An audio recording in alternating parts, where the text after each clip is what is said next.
You think you are waiting for certainty. But the delay is already making the decision for you. The conversation remains unsaid. The appointment remains unscheduled. The application remains unfinished. The boundary remains unspoken. The door you need to close stays open, and the step you need to test stays untouched. Before you delay again, we need to talk about 5 questions. What decision are you actually avoiding? What has the delay already cost? Are you seeking wisdom or impossible certainty? Is fear protecting you from real danger, or from responsibility? And what is the safest honest step you can take today? This message will not make the decision for you. It does not know facts you have not shared. But it can help you see something urgency often hides. Refusing to choose does not keep life neutral. Time, other people, deadlines, habits, health, money, and consequences keep moving while you wait. That is the first answer. No decision is still a decision when the default outcome continues without your consent. Perhaps you have called the delay patience. Maybe it is patience. Some decisions need more information, professional advice, safety planning, rest, or time. But some delays are fear wearing the clothes of wisdom. They sound thoughtful while quietly moving every standard farther away. Begin by naming the decision in one sentence. Do not write, "I need to figure out my life." Write the 2 or 3 choices in front of you. I need to decide whether to accept this offer. I need to decide whether to schedule the medical evaluation. I need to decide what boundary I will keep if this behavior continues. I need to decide whether to pause the project, change the method, or continue for another defined period. Vague language protects avoidance. A named decision can be examined. Use a decision sentence with 4 parts. By this date, I will choose between these options, using these facts, because this is what happens if I do nothing. You are not trying to sound impressive. You are making the hidden structure visible. Then separate the decision from the outcome. You can decide to submit an application. You cannot decide that an employer will hire you. You can decide to request an honest conversation. You cannot decide how another person will respond. You can decide to seek medical care. You cannot guarantee the diagnosis or result. Confusing decision with outcome makes responsibility feel impossible because you are trying to control both sides. Write what belongs to you, what can be influenced, and what belongs to someone else or to circumstances. Your action belongs to you. Your preparation belongs to you. Your honesty belongs to you. Another adult's consent, affection, forgiveness, or agreement does not. Sometimes the decision is smaller than the question that has frightened you. You may not be deciding whether to remain in the same career forever. You may be deciding whether to speak with 3 people in another field. You may not be deciding the entire future of a relationship. You may be deciding whether one boundary must be stated and observed. A smaller decision can create truthful information without pretending to solve a lifetime. Now write the default outcome. What happens if you make no active choice for another week, month, or year? The offer expires. The symptom remains unevaluated. The repeated behavior becomes normal. The debt accumulates. The application window closes. The relationship continues under the same rules. You may not have chosen these outcomes intentionally, but delay can choose them practically. Not every decision has a deadline printed on paper. Some deadlines appear through consequences. Trust erodes a little more. Energy falls. A child learns that a harmful pattern is normal. A skill becomes outdated. An opportunity becomes less available. Your body keeps carrying stress that has no plan. This is not meant to panic you. Panic narrows judgment. The purpose is to replace vague fear with observable cost. Create a cost ledger with 2 sides, the cost of acting and the cost of continuing to delay. Acting may cost money, discomfort, time, approval, or the loss of an option. Delay may cost those things too. People often examine only the pain of action, so delay appears free. Suppose asking for a medical evaluation costs time, money, and anxiety. Those costs are real. But the cost of delay may include worsening symptoms, uncertainty, missed treatment, or continued fear. The comparison does not tell you the diagnosis. It tells you that, doing nothing also carries risk. Suppose stating a relationship boundary may create conflict. The cost of delay may be repeated humiliation, resentment, confusion, or exposure to harm. Suppose leaving a job too quickly could threaten housing. The cost of remaining without a plan may be declining health. The wise decision may be neither impulsive departure nor indefinite endurance. It may be a protected transition. Also examine opportunity cost. Every open commitment uses attention that cannot be used elsewhere. An unresolved project may occupy the money needed for a stronger idea. A relationship kept alive only through uncertainty may consume the energy needed for friendship, healing, or work. An endless search for the perfect answer may prevent the next learnable step. Cost must be measured with compassion. Illness, disability, caregiving, discrimination, poverty, trauma, and unsafe systems can reduce available choices. Do not turn this exercise into blame. The question is not, why have you failed to act? It is, what is true, what support is needed, and what choice is actually available. Ask the second question, what has this delay already cost? Look at time. How many hours have been spent circling the question instead of gathering information or testing a small step? Look at attention. How often does the decision interrupt sleep, prayer, work, or conversation? Look at trust. Has someone heard soon so many times that your words no longer carry weight? Look at money. Are fees, interest, repairs, or missed income increasing? Look at health and safety. Is a problem continuing because seeking qualified help feels frightening? Cost does not prove which option is right. It proves that the delay is not free. Imagine a person who has noticed a health change but keeps waiting for a spiritual sign before making an appointment. The fear may be understandable. They may be afraid of bad news, cost, dismissal, or losing control. But delay cannot diagnose the problem. Persistent, severe, or urgent symptoms require qualified medical care. Prayer can support courage. It must not be used to postpone evaluation. Imagine someone in a job that is draining them. Leaving immediately may not be financially safe. Staying forever may not be sustainable. The real decision may not be, quit or suffer. It may be, begin a confidential job search, review the budget, document unsafe conduct, seek legal or professional advice, and choose a review date. Naming the decision creates options that fear hid.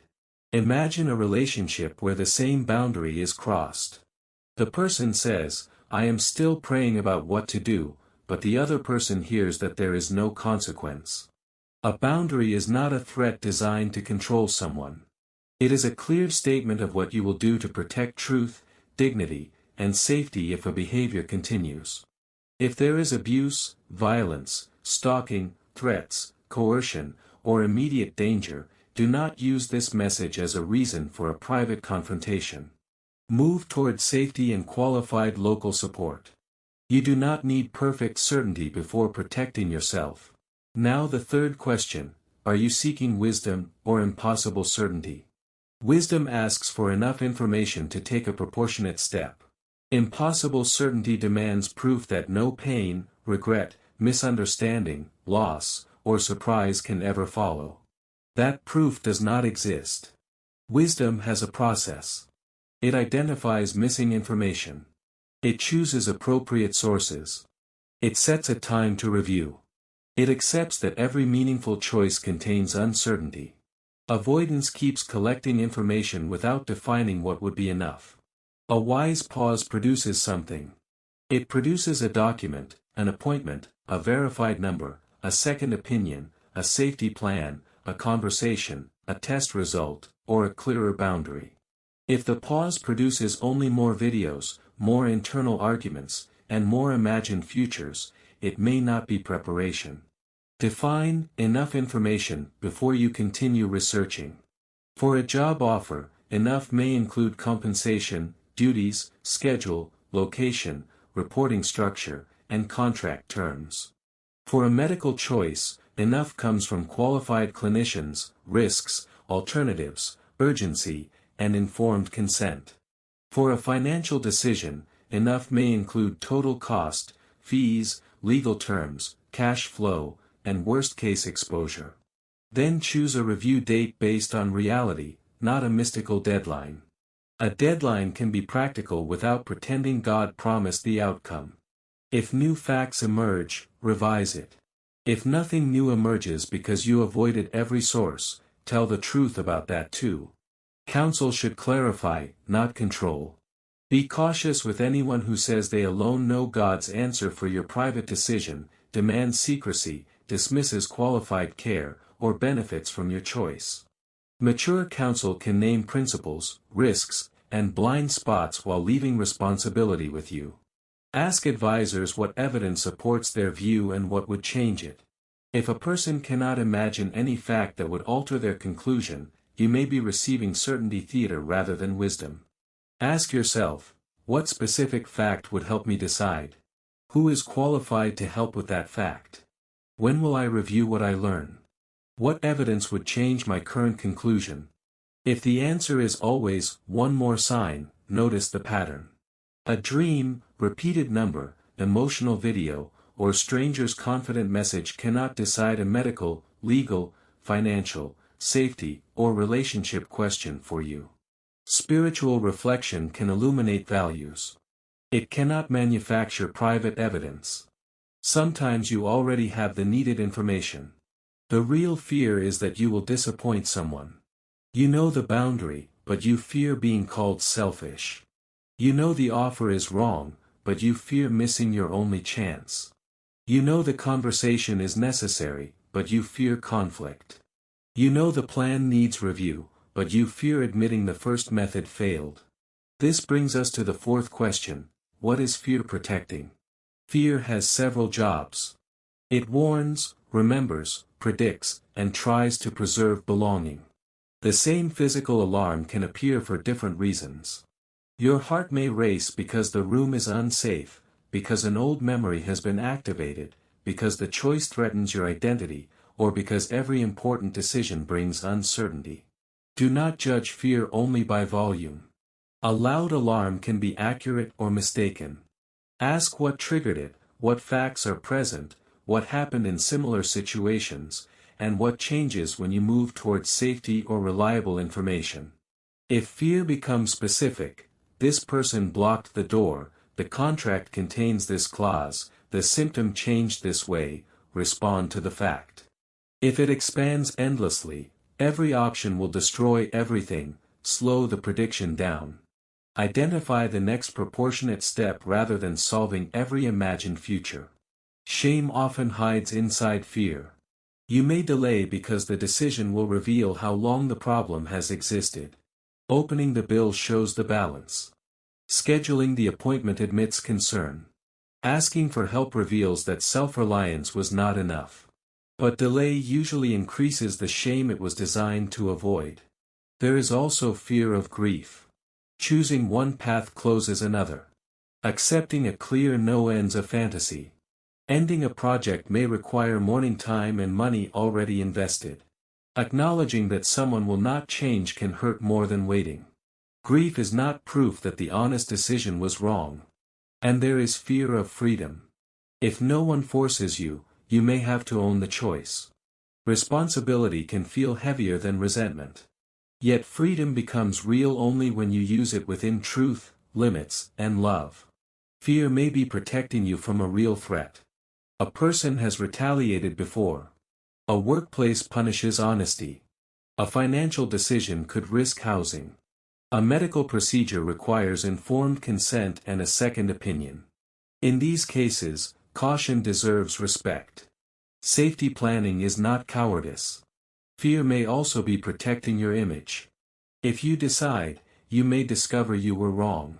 You may have to apologize, change course, lose approval, or become a beginner. Endless delay protects the fantasy that every option is still possible and no identity has been tested. Perfectionism often speaks here. It says the decision must feel completely peaceful, please everyone, preserve every opportunity, and produce no regret.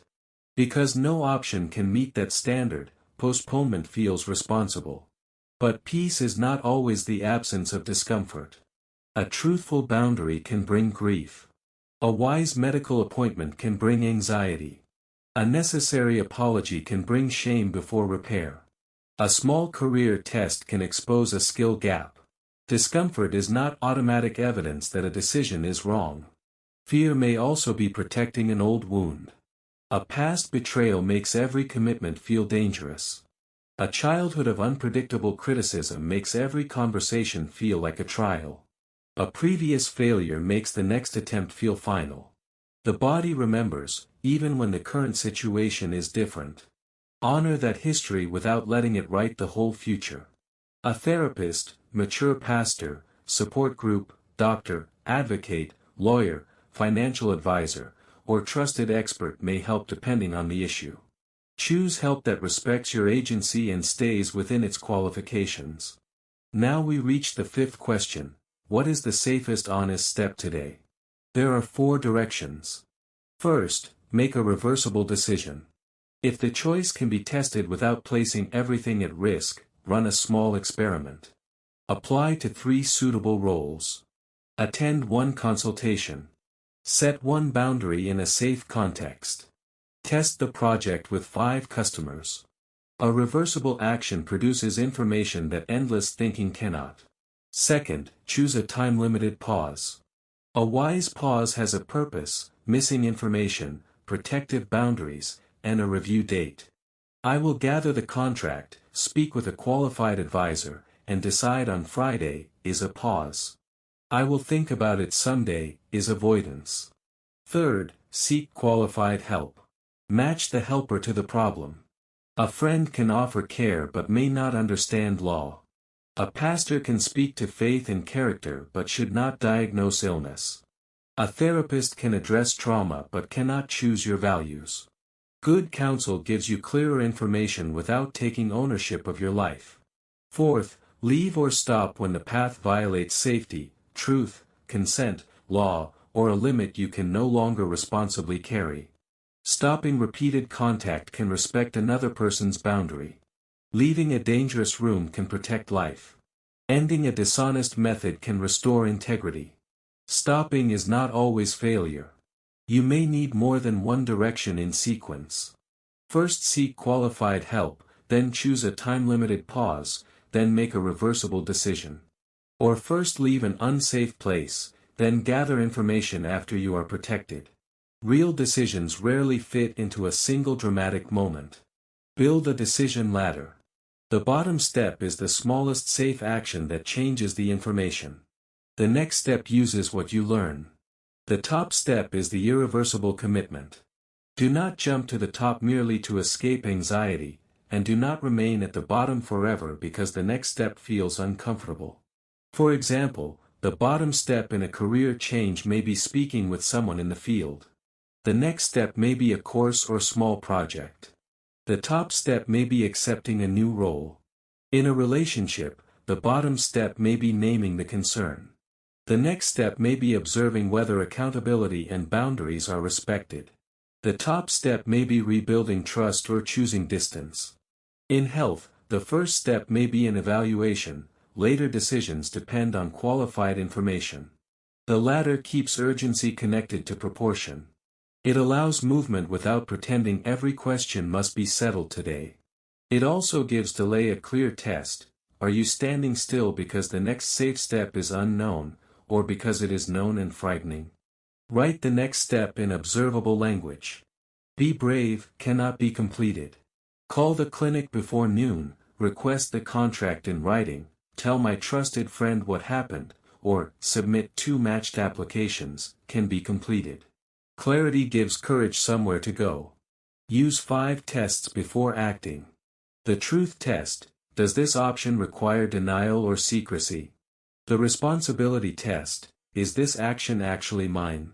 The cost test, What does acting and not acting cost? The reversibility test, can I test this safely? The counsel test, what do qualified and mature people see? Add a sixth test, the fruit test. What has the current pattern produced over time? Not what did it promise, and not how sincere were your intentions. What has it produced in honesty, safety, relationships, health, work, and character? A pattern can begin with hope and still need to change. Use the tests in order. First protect safety and truth. Then define responsibility. Then compare costs.